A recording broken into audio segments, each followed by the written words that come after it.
वालेकुम and hello everyone. Mysterious story Urdu Hindi में आप सभी को खुशामदीद। उम्मीद करता हूँ आप सब दोस्त खैरियत से होंगे। तो दोस्तों, आज मैं आपको एक हॉन्टेड ट्री की स्टोरी सुनाने वाला हूँ जो काफ़ी ही भयानक स्टोरी है। लेकिन इससे पहले मैं इस कहानी की तरफ बढ़ूँ, अगर आपने मेरे channel mysterious story Urdu Hindi channel को सब्सक्राइब नहीं किया तो प्लीज़ मेरे चैनल को सब्सक्राइब करना ना भूलें। तो दोस्तों, मेरा नाम सलमान है। ये वाक़या मेरे साथ मेरे बचपन में मैं और मेरी फैमिली के साथ पेश आया था। वह यूँ, मेरे वालिद साहब ने एक मकान ख़रीदा था जो काफ़ी ही बड़ा बना हुआ था। लेकिन इस मकान में हमारे लिए एक बहुत बड़ी परेशानी थी, और वो परेशानी ये थी कि इस मकान में एक बहुत बड़ा सा पेड़ बना हुआ था जो सहन के बीचों बीच में था। हमें आने जाने में काफ़ी परेशानी हुआ करती थी। एक दिन मेरी वालिदा ने मेरे वालिद साहब से कहा कि आप इस पेड़ को काट दें, क्योंकि हमें आने जाने में काफ़ी परेशानी होती है और बैठने में भी प्रॉब्लम होती है। मेरे वालिद साहब ने कहा, अभी तो फ़िलहाल हम रहते हैं, कुछ टाइम बाद इसको देखते हैं। फिर इस तरह कुछ दिन तो गुज़र गए। फिर एक दिन मेरी वालिदा ने मेरे वालिद साहब से दोबारा कहा कि आप इस पेड़ को काट दें, इससे हमें काफ़ी परेशानी होती है। मेरे वालिद साहब ने कहा, एक आध दिन में इसे हम कटवा देंगे।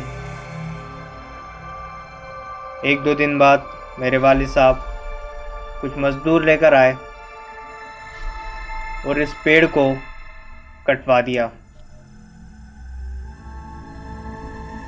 जिस शाम हमने ये पेड़ काटा था, उसी शाम की रात को ठीक 12 बजे हमारे घर में से किसी औरत के ज़ोरदार तरीके से रोने की आवाज़ें आने लगी, जिससे मेरी वालिदा की आँख खुल गई।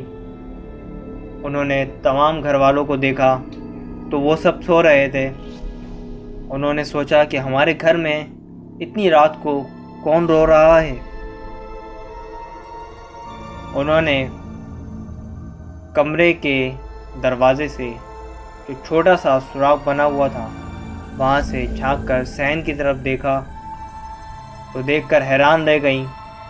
वहाँ एक औरत बैठी हुई थी जो कि पूरे काले लिबास में थी और ज़ोर ज़ोर से रो रही थी, और उसने अपना चेहरा अपनी टांगों में छुपाया हुआ था, जिसकी वजह से उसकी शक्ल नज़र नहीं आ रही थी। मेरी वालिदा ने तमाम घर वालों को उठाया कि बाहर कोई औरत रो रही है जो ब्लैक कलर के सूट में बैठी हुई है।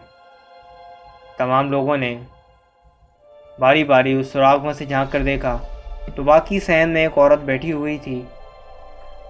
सब ने डरते डरते कमरे का दरवाज़ा खोला, और जब सहन के पास पहुँचे तो वहाँ कोई मौजूद नहीं था। सब देखकर हैरान रह गए कि अचानक से वो औरत कहाँ गायब हो गई। इस वाक़ये के बाद वो औरत हमें रोज़ाना ठीक 12 बजे के बाद उसी कटे हुए पेड़ के तने के पास नज़र आती, जहाँ पहले पेड़ हुआ करता था। वहाँ बैठकर रोया करती। इस वजह से हम लोग काफ़ी परेशान होने लगे। हमने सोचा कि क्यों ना घर में कुरान ख़वानी कराएं, शायद ये मामला थम जाए। हमने दूसरे दिन ही घर में कुरान ख़वानी करवाई, लेकिन कुरान ख़वानी करवाने के बाद वो जो चीज़ हमें रोज़ रात 12 बजे नज़र आती थी, अब उसका असर ज़्यादा होने लगा, और वो अब हमें दिन में भी जगह जगह नज़र आने लगी। और साथ ही साथ जब वो रात में रोती और वहाँ से गायब हो जाती, तो उस तने के पास कुछ मरे हुए परिंदे नज़र आते, जिससे हम और खौफज़दा होने लगे। हमारी वालदा जब किचन में खाना बनाकर जाती और जब थोड़ी बाद दोबारा किचन में आती तो वहाँ से खाना गायब हो जाता।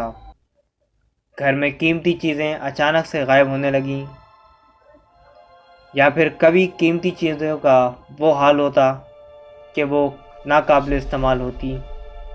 कभी अलमारी में रखे हुए कपड़े फटे हुए मिलते, कभी इस्त्री टूटी हुई मिलती। मुख्तलिफ हमारे घर में नुकसानात होने लगे और इससे हम काफ़ी परेशान होने लगे।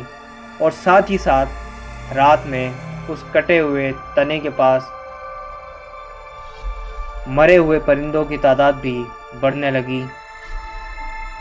हमने जल्दी से अपने घर में एक आलिम साहब को बुलाया और उन्हें ये सारा माजरा सुनाया। आलिम साहब ने बताया